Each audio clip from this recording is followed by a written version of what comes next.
यह कहानी अपर्णा नाम की लड़की की है जो सिलीगुड़ी के एक छोटे से गांव में अपनी मां के साथ रहती है। अपर्णा के पिता नहीं हैं।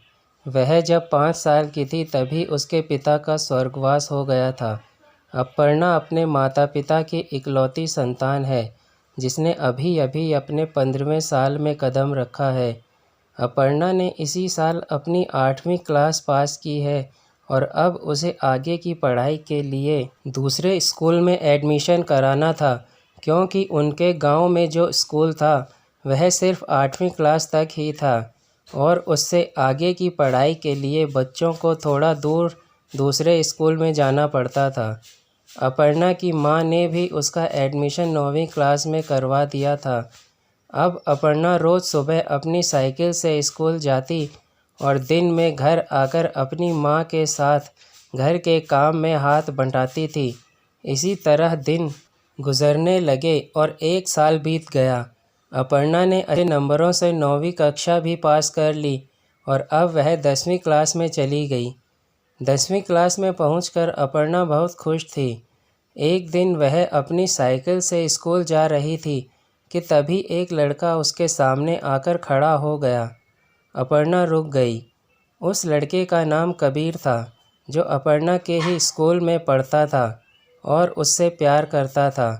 कबीर के हाथों में गुलाब का फूल था। वह अपने घुटनों पर बैठ गया और गुलाब के फूल को अपर्णा को देते हुए उसे प्रपोज कर दिया। लेकिन अपर्णा को यह बात अच्छी नहीं लगी। उसे गुस्सा आ गया। अपर्णा ने कबीर के हाथ से गुलाब का फूल लेकर सड़क पर फेंक दिया और कबीर को एक ज़ोरदार थप्पड़ मार दिया। उसके बाद अपर्णा ने कबीर को बहुत उल्टा सीधा बोला। बेचारा कबीर चुपचाप अपना रोने जैसा मुंह लेकर वहां से चला गया। लेकिन कबीर के साथ उसका दोस्त विक्रम भी था। उसको अपर्णा पर बहुत गुस्सा आया और उसने अपर्णा को सबक सिखाने का मन बना लिया। विक्रम कबीर को अपर्णा से बदला लेने के लिए उकसाने लगा। उसने कबीर से कहा, तू कैसे चुपचाप बैठा है?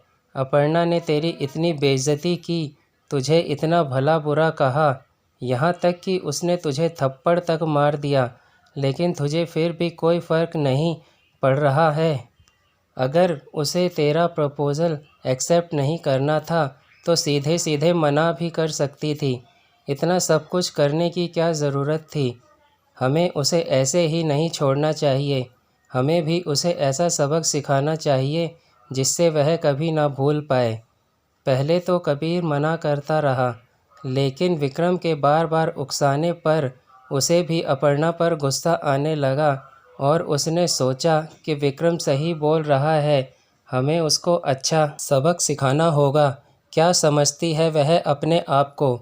उसका ऐसा हाल करेंगे कि कभी भूल नहीं पाएगी हमें। उन दोनों के दिमाग ने एक बहुत ही खतरनाक प्लान बना लिया था। अगले दिन अपर्णा स्कूल जाने के लिए घर से निकलती है। स्कूल के रास्ते में एक जगह ऐसी थी जहां सड़क के दोनों तरफ जंगल था। कबीर और विक्रम वहीं पर अपर्णा का इंतज़ार करने लगे। थोड़ी ही देर में अपर्णा वहां पहुंच जाती है।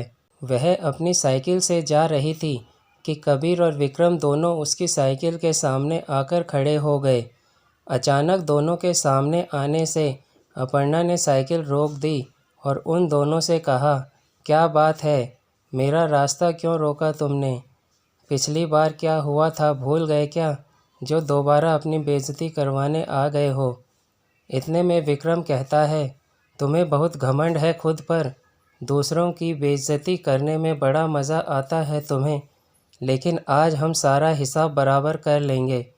बेइज्जती क्या होती है आज तुम्हें पता चलेगा और आज के बाद तुम ज़िंदगी भर अपनी यह बेइज्जती और हमें कभी नहीं भूल पाओगी। उनकी बातें सुनकर अपर्णा घबरा जाती है और कहती है, कैसा हिसाब, कैसी बेइज्जती? तुम्हारे कहने का मतलब क्या है? क्या करोगे तुम मेरे साथ? विक्रम कहता है, इतनी जल्दी क्या है, बताते हैं अभी। अपर्णा उनके खतरनाक इरादे देख वहां से भागने की कोशिश करती है, लेकिन विक्रम और कबीर उसे पकड़ लेते हैं और अंदर जंगल में ले जाते हैं। अपर्णा चिल्लाने की कोशिश करती है तो विक्रम उसके मुंह पर कपड़ा बांध देता है। दोनों उसे लेकर जंगल के काफ़ी अंदर चले जाते हैं ताकि कोई उन्हें देख ना सके। क्योंकि प्लान पहले से बना हुआ था तो दोनों पूरी तैयारी और सामान के साथ आए हुए थे। जंगल के अंदर पहुंचकर उन्होंने पहले तो अपने बैग से एक गद्देदार चादर निकाली और वहां पर बिछा दी।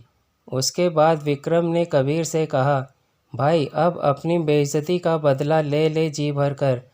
कोई नहीं है यहाँ तुझे रोकने वाला। मैं यहीं थोड़ी दूर पर बैठा हुआ हूँ। और विक्रम वहाँ से चला गया। विक्रम के जाने के बाद कबीर ने अपर्णा के साथ ज़बरदस्ती शुरू कर दी। अपर्णा ने इसका विरोध किया तो कबीर ने उसको मारना शुरू कर दिया।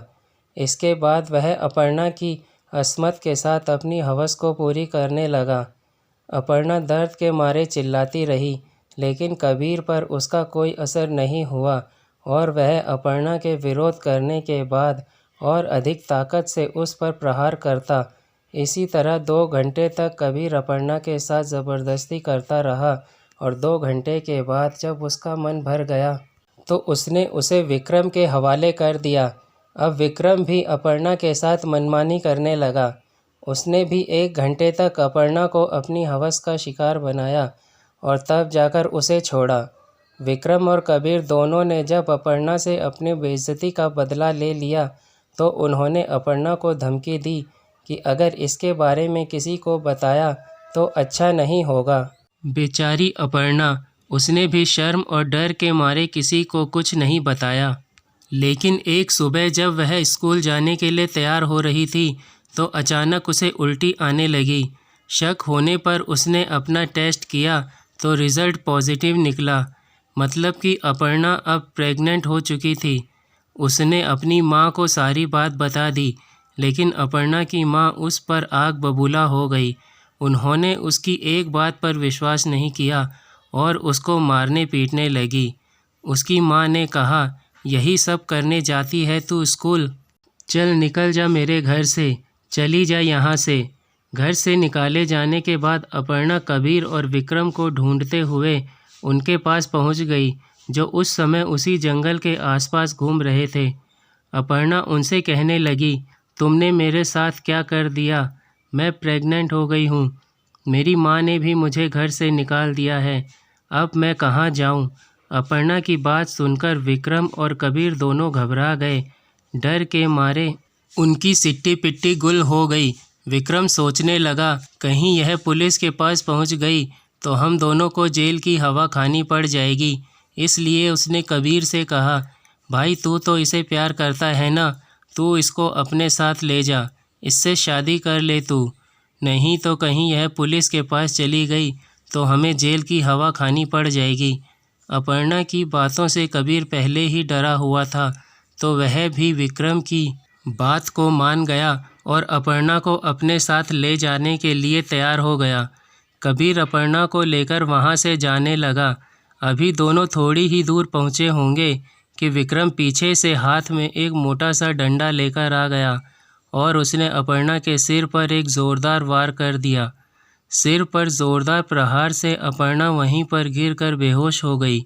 यह देखकर कबीर ने विक्रम से कहा, अबे तूने यह क्या कर दिया? विक्रम कहने लगा, अगर मैं यह नहीं करता तो यह हमें कभी भी फंसा सकती थी। अब जल्दी कर, इसको उठाकर पास वाले तालाब में फेंक देते हैं। किसी को पता भी नहीं चलेगा और हमारा पीछा भी इससे हमेशा के लिए छूट जाएगा। फिर दोनों ने अपर्णा को उठाया और तालाब में फेंक दिया। तभी ज़ोर से चिल्लाने की आवाज़ आई, नहीं, छोड़ दो मुझे, मुझे मत मारो, मुझे जाने दो, मैं किसी को कुछ नहीं बताऊंगी, छोड़ दो मुझे। पूरा कमरा शोर से गूंज उठा। अपर्णा पागलों की तरह चिल्ला रही थी। उसकी माँ कमरे में पहुँचती है और अपर्णा को अपने सीने से लगा लेती है और कहती है, क्या हुआ बेटी, क्यों चिल्ला रही है तू? कौन मार रहा है तुझे? यहाँ पर तो कोई भी नहीं है। अपर्णा अपनी आंखें खोलती है और देखती है कि वह तो घर पर है। मतलब कि अभी तक जो कुछ भी उसने देखा था वह एक सपना था। अपने आप को सही सलामत देखकर अपर्णा की जान में जान आई और वह भगवान का शुक्रिया अदा करती है कि उसके साथ ऐसा कुछ नहीं हुआ जैसा कि उसने देखा।